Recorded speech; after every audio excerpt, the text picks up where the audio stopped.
Hello and welcome to the Friday edition of the Locker Room and Voice of the People TV. It promises to be exciting. I'm your host, Jerry Arpelioha, and we've got an absolute thriller of a show for you. And joining me are the usual suspects, Ikechukwu and Maiwa, two heavyweights ready to break down all the action and drop some serious hot takes on everything happening in the football world. So stay locked in, hit that subscribe button, and turn on the notification bell for those watching us on YouTube so you never get to miss a moment. And hey, we want to hear from you as well. Call us on the WhatsApp number showing on your screen to join the conversation live. Ikechukwu, once again, thank God it's Friday, so no doubt sometime on Locker Room. Yes, so Jerry, thank God it's Friday, and we're looking forward to another week. I mean, there's a lot, conversation. I think yesterday the Super Falcons actually, won that game, and we were expecting a very huge margin. Yeah. Of course, unfortunately, it turned out to be really tough. A very difficult game for the Super Falcons. And yes, the manager actually was one of the major reasons why that's happened. And then you were looking also ahead for the World Cup final, Chelsea against PSG. I will say what I said again. If Chelsea ends up winning that game, I'm officially a Chelsea fan, because it's going to be almost impossible for them to win that game. All right, you understand that Maiwa is in. It seems like nothing is happening in the transfer scene as far as Man United is concerned, so he makes his way in as quickly as possible. I understand why. I think Fabrizio Romano must be tired of your conversations right now. And of course, I know he had to avoid the conversation as well. I know. I am an fan. You can address my You're talking to Imba to give you a player for Man United. Wow, that's how mighty has fallen. Maiwa, it's awesome having you on Locker Room.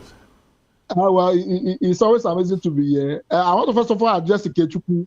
He's trying to escape from Manchester United. He can't escape. No matter what you do, there's a possibility that Chelsea wins that game.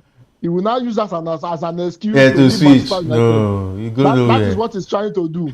We don't see that trick before. He no go work. You are a Manchester United fan. Lose or win, we are together. Now ship a job. I know thief and I know key person. Who said I don't be jump ship? You gotta jump ship. That's why they are called the Red Devil. No, they have some place you can run from. You know a lot of persons. If I know of a guy who became a Liverpool fan after the miracle in Istanbul. So yes, people can. I mean, this is a miracle for me. Chelsea wins, and of course, no, they glorified preseason. That will not concern you. No. This is me. This is a glorified preseason tournament. So it is not a glorified. No, because you didn't make it to the tournament. No, of course, Liverpool. A lot of things are in the Club World Cup are not better than Liverpool.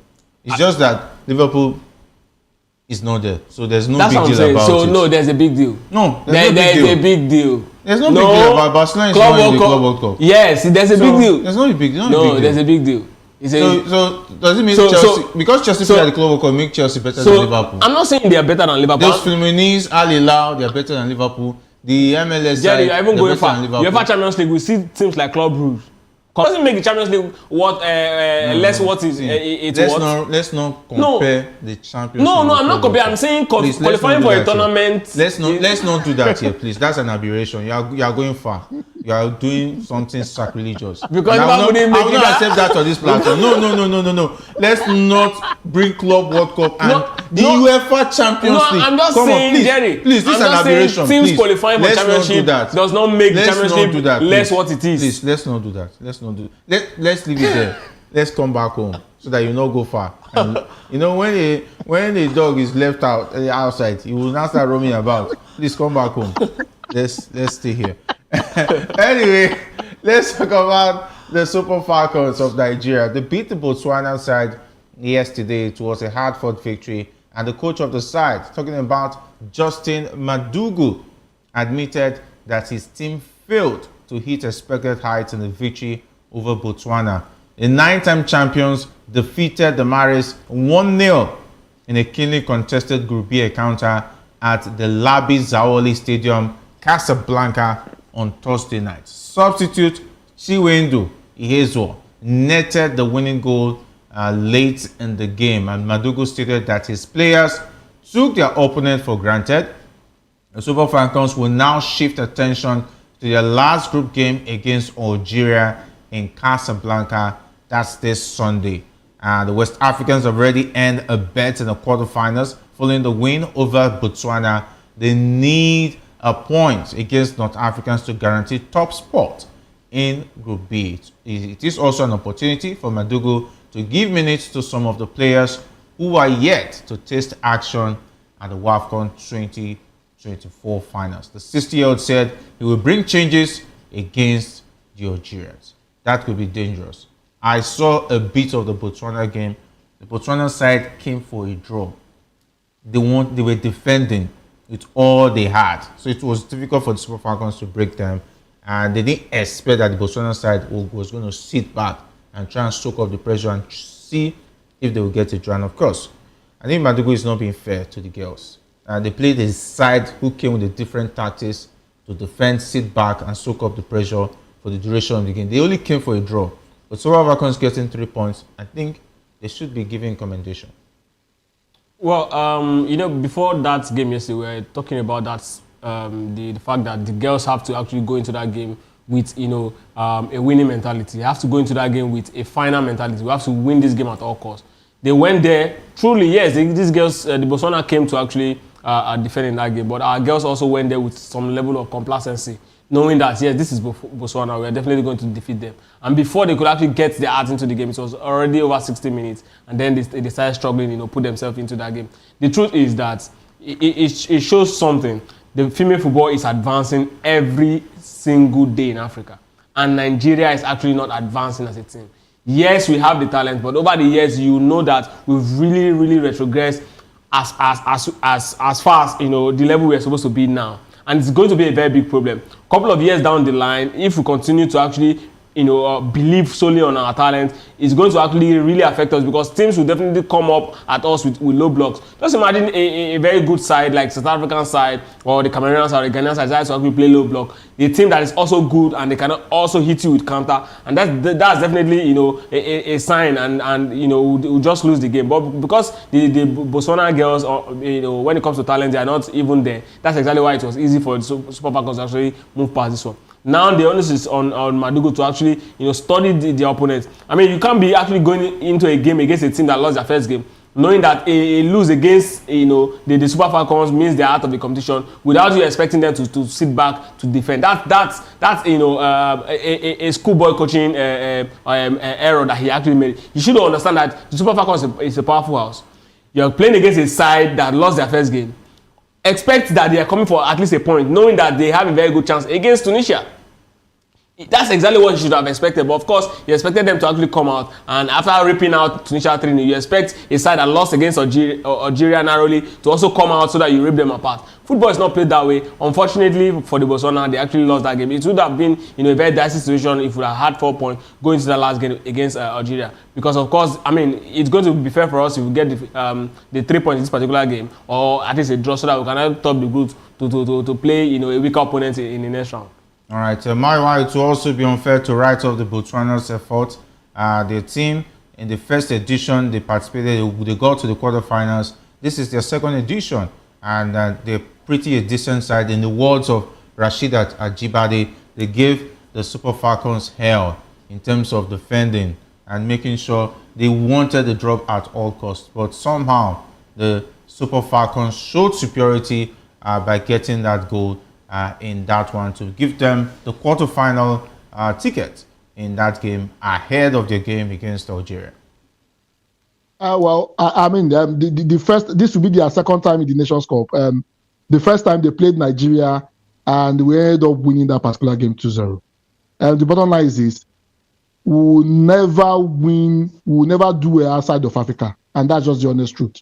We played so badly yesterday. The first shot on target came in the 65th minute. Asisa Toshola should not be starting for Nigeria. I mean, if you look at that particular game, I was a bit disgusted. They couldn't string passes together.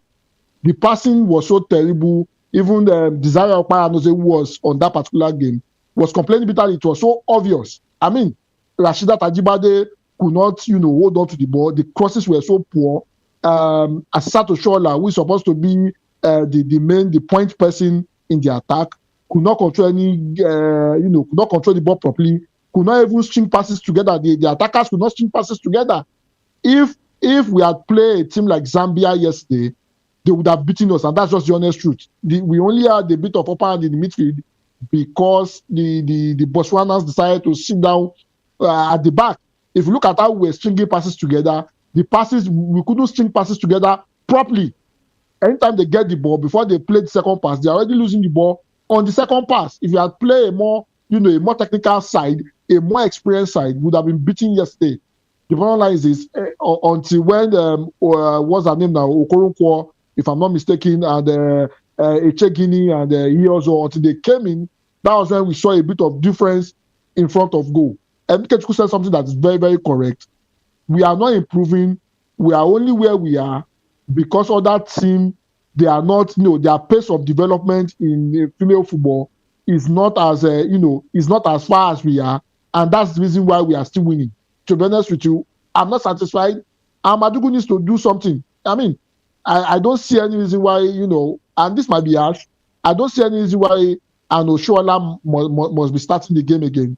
I think Chegini, Iyoso, and Okonkwo, I think those girls should be given an opportunity to start. Anytime those girls come in, the game always changes. I mean, we just have to do better if we hope to win this competition. I'm not impressed, and I hope Madugu and the team, they can retrieve the team to give us a better performance. It's just so shameful that we are playing the lowest ranked team in the competition, and even in Africa, we are waiting till the 65th minute before we had our first shot on target. It's not acceptable by any standard. All right, it's not acceptable by any standard. And of course, Madugu has promised that he's going to ring up the changes in the game against Algeria. I hope those changes will not alter the rhythm of the team. The likes of Esther Okoronkwo, while a young girl, she has made a good impression of herself in the first game.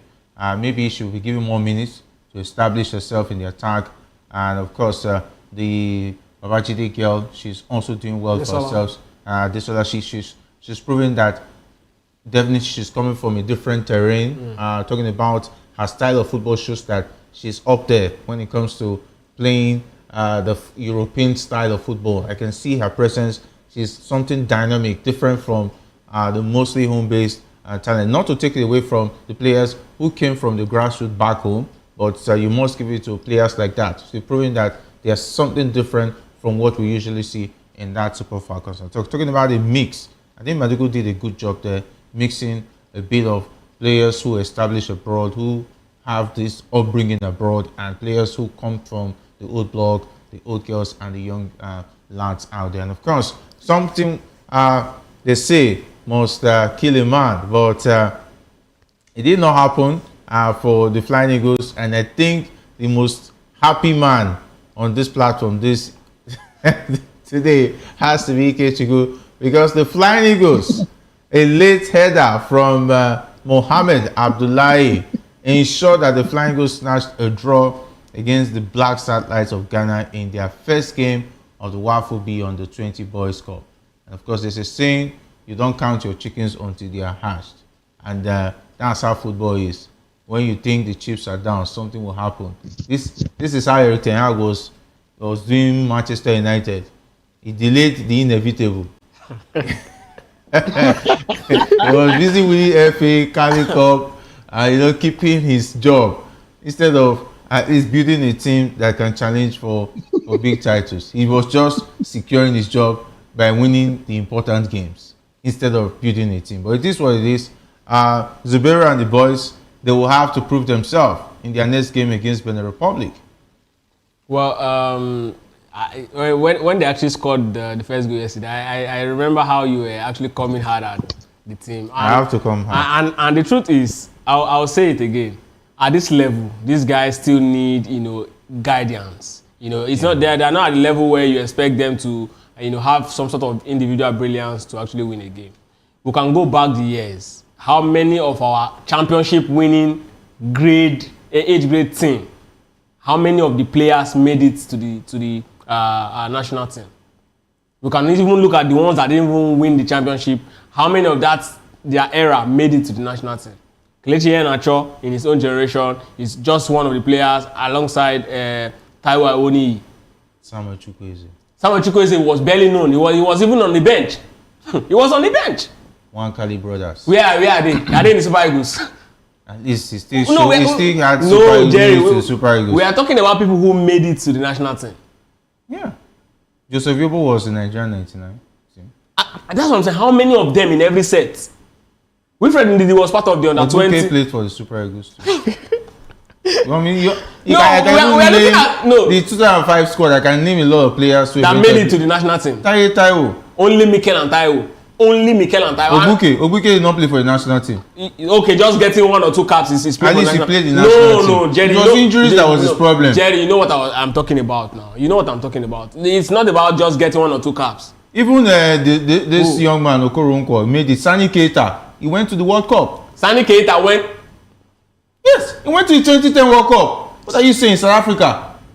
Are you denying that? Wait, Jerry. How many of them? Even Pastor King still got invited to the Super Eagles until he left the Super Eagles. Pastor King, yes, he was on the bench. Jerry, you don't expect it to bench Vincent Eyama. It's not possible. My point is, see, even if he didn't, even if he's unable to. No, Jerry, don't underrate that 2005 team. I think I will not. We want to wait. Are you comparing this team to the under 20 team? I'm not comparing. I'm saying why are you trying to draw parallel? I'm saying that. That's blasphemy. No, Jerry, I'm not comparing.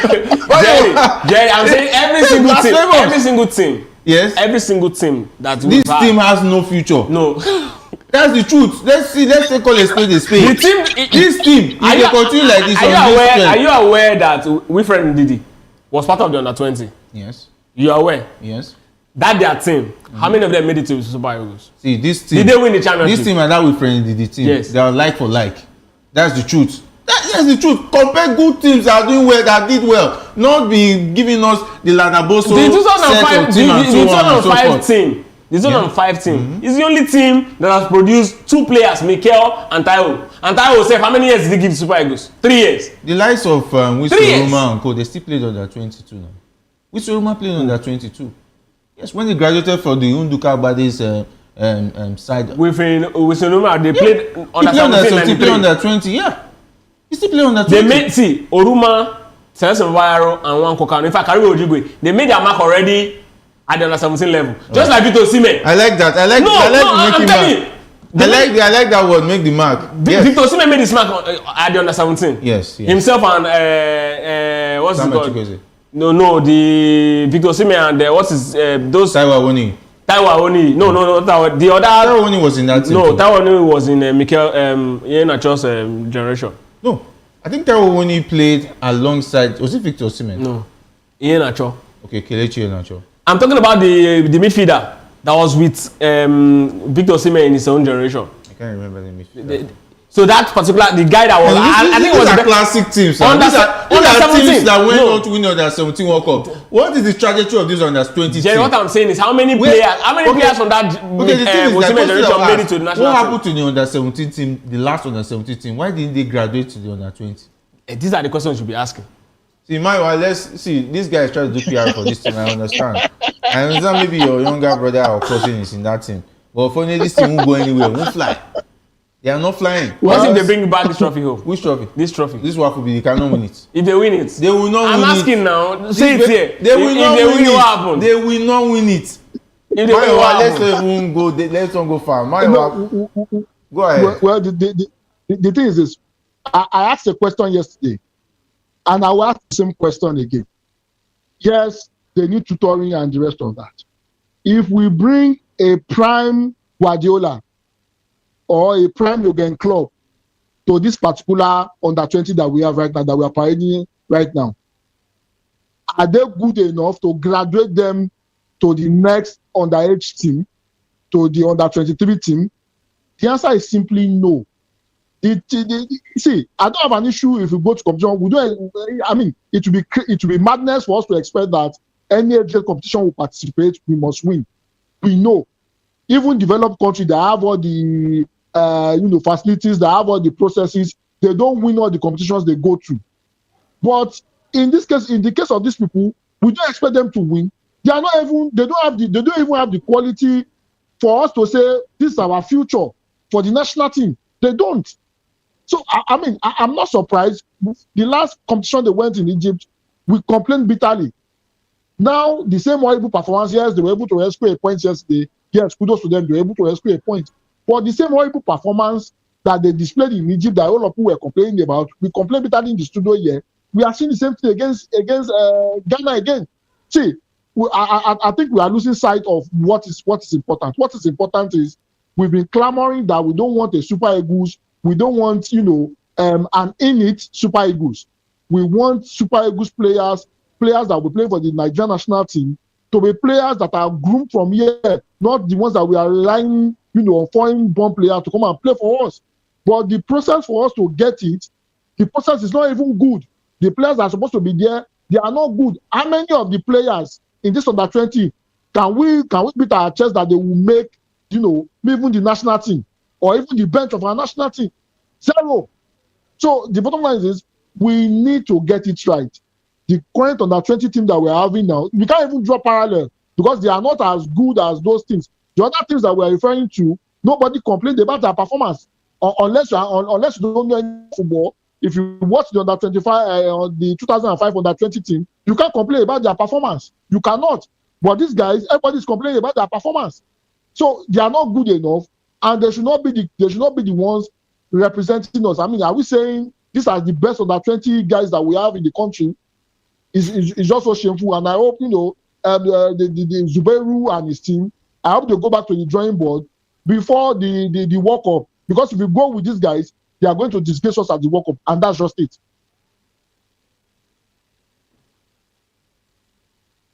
Well, it's one of those situations, Jerry. Yeah. I must say that sometimes you look at these teams and you ask yourself, what are the parameters? I understand what my wife is saying, actually. Of course, the means which these guys actually came into the national team is not entirely open, and it's not entirely, on merit. Of course, we've heard stories, but the big question here is this. At this point, this is what we have. Right. This is what we have. My point remains that... Half bread is better than puff. No, my point remains that if this is not what we have. This is not the best we have. No, I'm not saying this is the best we have. I say at this point, this is what we have. This is the best that we can produce. This is what you have. No, I say this is what we have, not the best. But at this point, this is what we have. This is what we are giving. Because the truth is, I said it here yesterday that if they have a good manager, at least they will give a better result than what we are seeing. It is just the fact that we've always, I think about this thing started about 10 years ago when the idea of quota system and federal character reflection has to come into our national team, where certain person from certain particular, even if you don't know how to do the job, so that it's going to reflect the image of the country. That's when we started having this sort of performances. Before then, if you look at the teams we produced, 8 great teams, before 10 years ago, they were giving, even if they don't go out all the way to win the championship, you will see, that they're actually giving a certain level of performance that you can say, okay, we can actually see 1 or 2 good players in that particular team. But after that time, look at the teams we produced 10 years from now. You understand that this idea of federal character has been a major problem, and that's exactly why we've been having terrible results. And that's exactly why it's been difficult for us to even spot 1 or 2 good players that will move from 8 grade tournaments to, and I'll tell you again, that thing is also affecting our female football today. If you look at the female football team, you begin to see those, federal character, and then you begin to, and it's not going to be shocking that a couple of years down the line, you will see a lot of girls, from England and other parts of the world that will be coming, just like we're having the male counterparts. Because when it becomes an issue of federal character, at that point, the ones that are good enough to actually move into the next stage will actually be stopped, and then spotlight will now be on those who have actually been, given opportunity abroad to actually show that they're actually good players. They will have to go poach them, and that's exactly where our female football is going to. And what that portends is that our female football now, they'll just come and play just the same way the Super Eagles are playing. They will not really play for the badge because they don't have any emotional ties with the country. I was saying it earlier on. The Nigerian national team, I'm talking about male and female now, we are actually not even, stagnant. We are regressing, and that's exactly what the problem is. Because teams like Botswana, on a very good day, they are teams that will just take to the cleaners. It doesn't have to be that way every time. No. If we see Jerry, if it's not that way, you will know that team is a very good team.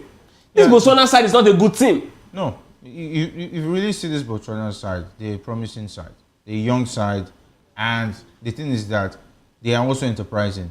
They're trying a lot of things. For their first competition, they made to the quarterfinals. This is their second edition. They've progressed from what we saw the last time. They are moving up. That's what I'm saying. We are not moving. No, at least the Super Falcons is still showing that they're still a very good side. We just have talent. We don't have a team. At least even when talking about the former coach, Wandrom, was saying that it's based on the talent, not the coaching. I think I'm beginning to see some things about the coaching, the quality of the coaching of the team. So Madugu will just give what he has. He can't give more than what. I think Kanu, the other lady, two of them, the very good players. How they didn't make it, it goes back to what we say, federal character. Anyway, there's also buyers of players who are already playing abroad. Other players who are playing in the NWFL. It shouldn't be like for what's happening in the Super Eagles already. But that's the sad reality, because if you don't have a pipeline where these girls go through and there's no project, that there's no plan for them to actually move from this state to the next state, you definitely want to poach players abroad. But that's not to say that there are no NWFL players in that team. But Madugu should know better, because he is back home. He should understand that. He has been part of this team long before he became the head coach. Yeah. Anyway, let's talk about Victor Osimhen is in the news. And it looks like Galatasaray, they are serious about getting their man. The president of the club side, Dasun Osberg, has defended the decision of the club to pay the 75 million euros release clause of Victor Osimhen, as well as a huge salary to sign him permanently from Napoli. After a highly successful time on loan last season, Osimhen is the club's top priority in the summer transfer window after the signing of Leroy Sané on a free transfer from Bayern Munich. And Osimhen's release clause and his reported salary of 220,000 euros a week has been the hottest topic, with many wondering how Galatasaray will be able to afford it, and the possible consequence which could see them land in financial difficulties. As the club side has checked their books and believe that they can sign Victor Osimhen, who are we to question them? And it looks like Bayowa, the man is how would I say? I will not say he's doomed. He is certain to stay in Turkey, and that's what it's looking like for Victor Osimhen. Well, I think nobody wants him. I think probably maybe the only option will be Turkey. However, there's a particular Manchester United that Mbeumo and the rest of them, they are playing tricks with them. Why is Manchester United not investing in a striker? I hope it's not that they are relying on an Højlund that doesn't know how to score, that doesn't know where the post is to lead the charge. To be honest with you, I think it seems the only team that has a whole lot of interest, vested interest in Osimhen, is probably. But the big question is this: I hope Galatasaray is not making a mistake. The president wants to make a statement, and the statement is bring an Osimhen and forget about every other thing. But the president is forgetting something. There is a financial implication for this. Can they sustain, the financial implication that comes with Osimhen? Because a whole lot of fans are worried that, the club does not have the financial muscle to be able to afford Osimhen. You shell out 75 million. And what is the average wage of the players in Galatasaray? That's another thing. Will that not bring an issue in the dressing room, whereby a lot of players will think, what is this guy bringing that we are not bringing, and he's getting this much of money? That's another question. Another one is, will Galatasaray, after paying the huge financial cost to bring him, would they be able to pay his wages? Would they be able to run the club successfully? I hope Galatasaray is not going to bring their club into administration because they don't have that kind of money to spend. I just hope the president is taking this through, in as much as, I want Osimhen to play football next season. But I think the Galatasaray project is bigger than Osimhen, and the president should be thinking long-term future and not a now thing that might not even yield results. That's just it. Sané is joined up with the team, and if they had Victor Osimhen with what they had last season, I think maybe they already have a plan that they were not going to sign much players, so maybe get some players to join on loan. but the jealousy that might come up because he's well loved in Turkey by the fans. I hope the likes of Mario Icardi will be comfortable knowing that Victor Osimhen is going to be earning more than him, and he's going to be getting all the attention. I hope that will not ruin the chances of the team winning trophies next season. But it looks like he's going to be getting all the money he wants, and he's going to be happy at the club side he wants to play for. But sadly, his fans will not see him play in the Premier League. Well, I mean, this Galatasaray project, I think at this point, if he cannot actually, make it to, the Premier League or, the La Liga, I think it's best for him to actually settle there. It's still very much Europe. It's still an opportunity to come to the UEFA Champions League. Galatasaray is a powerhouse. So yes, the Champions League, they might not even get to win it. They might not even get to even perhaps make it past group stage. But of course, appearance is key for players like this because that's exactly the state they belong. But then it's all about money. It's obvious he's unwilling to actually take wage cut, and this is exactly what he wants to settle. I mean, also want to blame him. He's gone through a lot at Napoli, and of course, he got to a place where he felt welcome, he felt loved. It goes back to people in the circle, how they are actually able to actually talk to him and then put him in a position where he got to understand the long-term implication of the decision he's taking, because I really don't think he really understands the long-term implication. One bad season in Galatasaray means he's stuck there for life, right? There's nobody that is going to be attracted to actually bringing him to a top club again. Now people want to see if he can actually keep that level of consistency in Turkey. Perhaps 1 or 2 more seasons, and then the big boys in England and other top clubs across the world can actually come and say, okay, no, this guy is good enough for the biggest stage. But one bad season now in Turkey, or a season where he cannot actually meet up to the level he actually gave them Galatasaray last season, is going to be a big problem for him, because nobody's going to be interested in him again. They'll just perhaps see that one good season in Turkey as a fluke. And these are the permutation, and I want to believe he has actually put in place. Again, a player like Victor Osimhen needs player of top quality to actually bring in the best in them. Now look at Fenerbahce, the quality of signings they've been making, Asensio and the likes. If they fail to actually win the league, I'm talking about Galatasaray next season, it's going to actually be a problem for him again, because he has to actually live up to that expectation. They cannot be spending this much money on him and not bringing the glory or the goods for them again. So all of these calculations, I want to believe you understand. And Galatasaray might not also be able to sign other top quality players to really help him get to the level where he got last season. Really have a quality side. Talking about the standard of the Turkish league, yeah. But you look at it, right, that they have a quality side, but then if they fail to win the league, because Fenerbahce is really breathing down their neck with the quality of signings they have. And of course, one thing is certain for a team, if you follow league football over the years, you understand anything that wins a league like that, they actually give it their all to actually win the league. So which means that there will be pressure on the team, and some of the key players might get injured, and it's going to be a problem. It's going to be additional workload on the players that will be on the pitch. So all of these things is what I'm talking about. If he had moved to England, I mean, definitely teams he will be moving on to will be the top 4 team.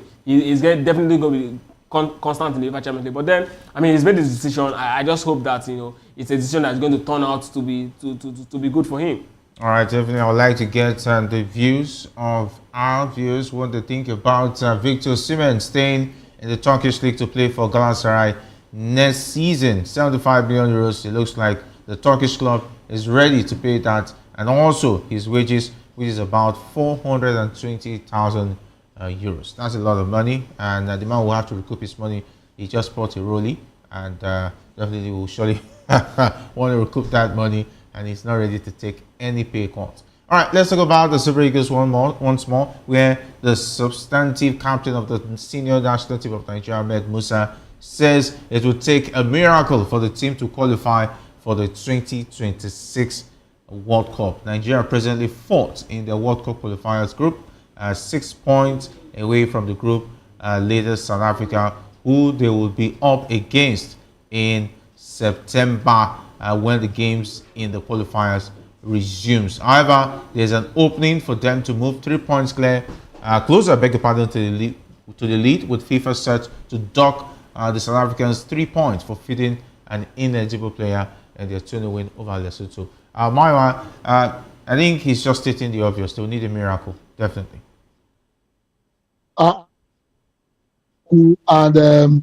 I don't think we've done ourselves any favors. I mean, the game against Zimbabwe that we drew, that game was the what broke the camel's back. And even if FIFA deducts 3 points from South Africa, we are not guaranteed of a place in the World Cup. And I've said it consistently. If we make it to the World Cup, I think we have gotten it. It will be so unfair. Teams that have put in the work, teams that are putting the pressure. I'm talking about their FAs now, because I mean the situation we are in right now. Apart from the fact that before we get to the players, we have to blame our own FA for the lack of preparation. The preparation we've put in so far, we don't deserve to be at the World Cup. And for whatever reason, if we make it to the World Cup, which I believe we will not, it will be so unfair for the teams that are prepared. I think as a nation, as FA, we should start thinking of the 2030 World Cup. We should forget about the 2026. I don't think we are going to make it to the World Cup. And another thing is this: we've seen how we have fared so far. What is the guarantee that we are going to win the remaining 4 games? The remaining 4 games, we are not even sure that we are going to win the remaining 4. So we should take our minds off this World Cup and start thinking about 2030. And I hope those running our football will have the foresight to put things in place that will work towards 2030 and not behave the way they behave while we're playing this World Cup qualifier. All right, wish them all the best as far as that one is concerned. Let's talk about the Club World Cup, where Paris Saint-Germain manager Luis Enrique has disclosed that the team are 1 game away from making history at the 2025 Club World Cup. The trophy on Sunday against Chelsea would mark a glittering end to a terrific season, as Luis Enrique steered the team to the continental treble with a 5-0 defeat of Inter in the Champions League final in his second year with the team. The Spanish tactician stated that the trophy would be significant for the players and the fans. Also, Enrique noted that he is counting on striker Osimhen Dembele for Sunday's Club World Cup final against Chelsea. Yeah, it's been a very interesting season, treble winning season for this side, and they will add the Club World Cup to that. It looks very interesting. I mean, everything he seems to touch at this point is gold. He's done so well with that team. I think it was yesterday he was talking about his team, and he was saying he would rather have 4 players giving him 12 goals each than 1 player giving him 40 goals. When he was talking about Kylian Mbappe in the team and without Kylian Mbappe in the team, that the harmony in the team is one of the reasons why they've traveled this far. And trust me, right, that PSG team, there's no real superstar outside Ousmane Dembele who will say, okay, yes, at some point the world was actually expecting him to actually get to this level. Of course, injury and inconsistency, loss of form, and of course, the relationship in Barcelona actually really affected, his development. But now he's actually, living the dream, living to expectation, living the life where, a lot of persons were expecting him to actually be. I mean, he was, arguably the best talent in, when he actually joined Barcelona at that level, at his age, among his peers. So when you look at the money Barcelona bought him for, it tells you a lot about the quality he's got. But outside Ousmane Dembele, and of course, a player who has actually not lived up to the dream, there's no, ego when he was actually arriving in Paris. So he actually came in, he blurred in with the team, and of course, I mean, he's a French citizen, so it was easy for him to actually quickly adapt to the atmosphere. And then, Enrique actually did his magic. A man who has won the Champions League with Barcelona, he's actually the tactician behind the 2015 MSN Barcelona side. Actually defeated Pep Guardiola's Bayern Munich 3-0 in the UEFA Champions League final that season. Of course, he went on to the final to defeat that very impressive Juventus side that has likes of Pirlo and Pogba. But now he's also replicating what he did in Barcelona here at the Parc des Princes. So it's a good one. I'm looking forward to the finals. Of course, Ousmane Dembele is now the gem is all counting on. And if you remember, this Club World Cup, he actually came in with injury. He actually didn't play a couple of games, and then his very first game he came in with a bang. And of course, in the semi-final against Real Madrid, also did it again with a bang. He scored against Bayern Munich when he came in. Of course, he scored against Real Madrid. It shows you how important and how he's grown as a player. It's so good that he's living his dream, and of course his confidence is growing every day. It's a side that is very impressive to watch. That's exactly why I said it's going to be almost impossible for Chelsea to win that one. And if Chelsea ends up winning, trust me, I'm a Chelsea fan. All right, I understand why you're betting all odds against Chelsea indirectly, because this is a PSG side that considered just one goal in this competition, and they're firing on all cylinders. They are taking big teams to the cleaners, and they're taking no prisoners. Maiwa, Chelsea might be the next victim this Sunday.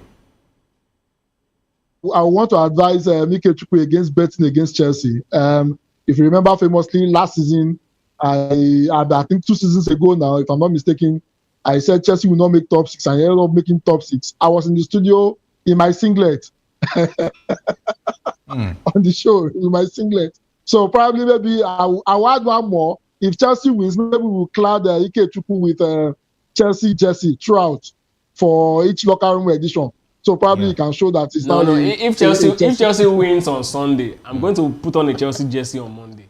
Okay. All right. We'll put that down, and of course, wait on Monday what happens eventually after Sunday. Okay. And if PSG wins, so it's a norm. It's okay. It's good to expected. Go. It's expected. I mean, if PSG wins, it's expected. They've been one of the fantastic teams in the competition, and no disrespect to Enzo Maresca, Yorubas will say "Ogbon ju agbára lọ," meaning knowledge is way more than power, and experience always counts. Yes, a lot of people might say, what's the name? Xabi Alonso is inexperienced, and the rest of that. Enrique is also coming against somebody that's seen experience in this terrain. Not to take anything away from Enzo Maresca winning the Conference League. However, I think the experience of Luis Enrique will come to bear. What he has been able to build, without any main name. Even the Ousmane Dembele that we are talking about is not the main name of that particular team. He came into a team gave him an opportunity, and is able to repay that faith, that they reposed in him with his performance. So, I mean, Mbappe left and the team started flourishing. It shows the kind of mentality Luis Enrique has brought. A whole lot of coaches, they tried it, they failed. Second season is delivering everything and anything. So I will not be surprised if at the end of the day, the game ends, PSG scoring 4 or 5 goals, because they have the ability to do so. And I'm hoping to see how, Enzo Maresca and Chelsea how to file out and stop, the unstoppable PSG finals. All right, wait and see how that pounds out. And of course, there's so much happening as far as the Club World Cup is concerned. And of course, this time around, we'll go over to Tottenham. Tottenham, it looks like they are now busy.